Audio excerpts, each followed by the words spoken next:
What's up guys, welcome back with me in this video. Di video kali ini, I will share about idiom sentence. Di video sebelumnya gue udah nge-share ya tentang idiom. Di video kali ini juga gue mau share lagi. But before I tell you about this, have you practiced all expression that I've given to you? Udah dipraktekin belum nih? Udah pernah dilakuin belum? Beberapa pelajaran yang udah kalian dapetin dari postingan-postingan gue di sini.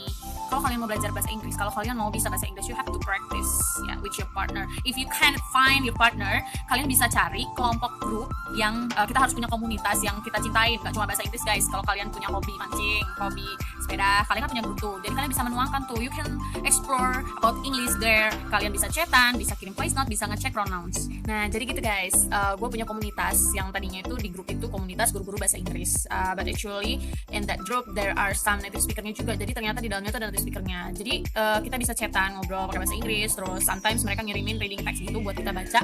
Kita harus baca how to pronounce those words gitu kan, kita harus baca pelafalannya gimana, dan kita bisa saling koreksi gitu. Jadi apapun itu hobinya, kalian harus menemukan komunitas untuk kalian saling berbagi dan saling koreksi guys ya. Jadi itu dia tipsnya. Dan after this I will give you some idiom sentence. Let's check it out, don't go anywhere, stay tuned.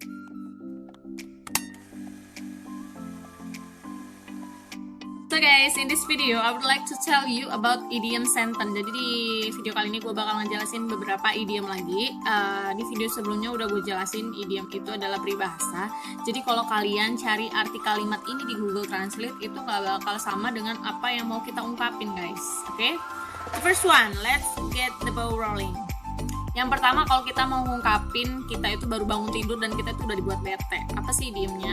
Ungkapan apa sih dalam bahasa Inggris yang mau kita ungkapin? Oke. The first one is get up on the wrong side of the bed. Get up on the wrong side of the bed.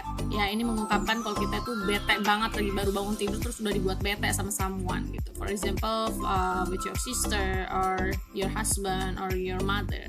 Ya, kalian bisa pakai ungkapan ini. The second one is as cool as a cucumber.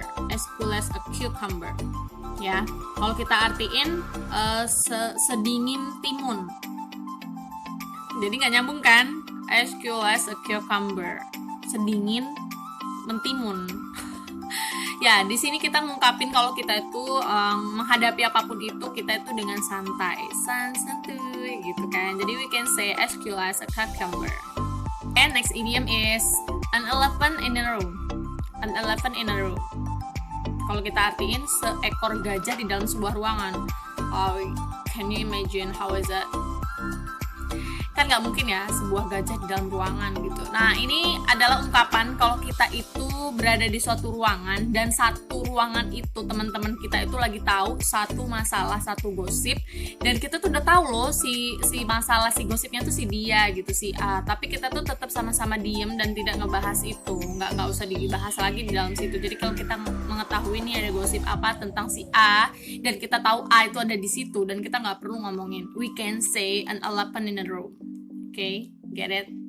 Oke, idiom selanjutnya adalah ketika kita mau ngungkapin, misalnya nih gue ya dari pasar nyari sesuatu, terus abis itu gue ke bank, abis dari bank gue ke Indomaret nih, ternyata yang dicari nggak ada dan gue mesti balik lagi ke pasar itu, alias makna dari wirawiri nggak jelas ya. Wirawiri nggak jelas bahasa Inggrisnya apa ya? We can say with this sentence, kalimat idiom ini, running like a headless chicken. Running like a headless chicken.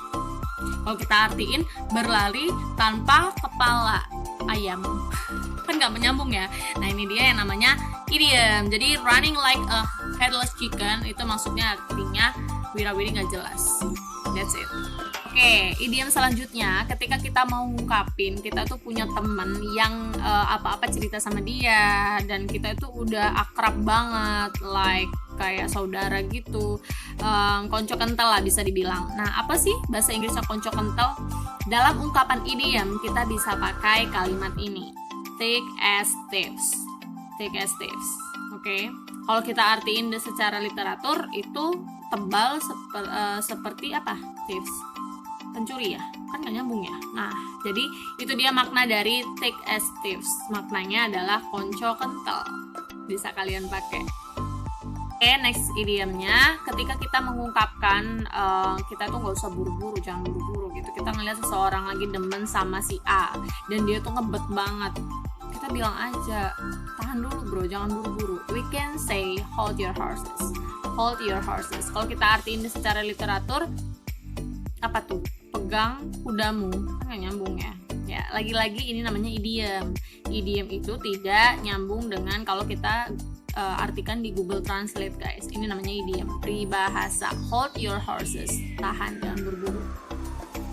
Guys, I think that's all for explanation idiom sentence today. I'll share about English next time, of course. Don't forget to like, comment, dan bisa juga kasih saran dan masukan di via DM or comment. Bisa kalian share juga video ini jika bermanfaat, dan biar gue lebih semangat lagi untuk buat konten-konten pembelajaran bahasa Inggris. Okay? Thank you for watching my video. See you next time.